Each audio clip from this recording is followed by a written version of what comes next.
በልዑል መጠጊያ የሚኖር ሁሉን በሚችል አምላክ ጥላ ውስጥ ያድራል። እግዚአብሔርን አንተ መታመኛዬ ነህ እለዋለሁ። አምላኬና መሸሸጊያዬ ነው፣ በእርሱም እታመናለሁ። እርሱ ከአዳኝ ወጥመድ ከሚያስደነግጥም ነገር ያድንሃልና።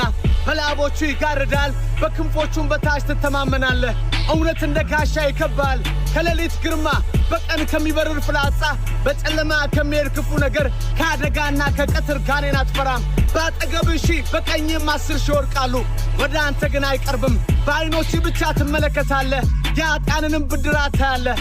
አቤቱ አንተ ተስፋዬ ነህና ልዑልን መጠጊያ አደረግህ። ክፉ ነገር ወደ አንተ አይቀርብም፣ መቅሰፍትም ወደ ቤት አይገባም። በመንገድህ ሁሉ ይጠብቁ ዘንድ መላእክቱን ስለ አንተ ያሳቸዋልና። እግርህም በድንጋይ እንዳትሰናከል በእጆቻቸው ያነሰዋል። በተኩላና በእባብ ላይ ትጫማለህ፣ አንበሳውንና ዘንዶውን ትረግጣለህ። በእኔ ተማምኗልና አስጥለዋለሁ፣ ስሜንም አውቋልና ጋርደዋለሁ። ይጠራኛል እመልስለትም አለሁ። በመከራውም ጊዜ ከእርሱ ጋር እሆናለሁ፣ አድነዋለሁ፣ አከብረውም አለሁ።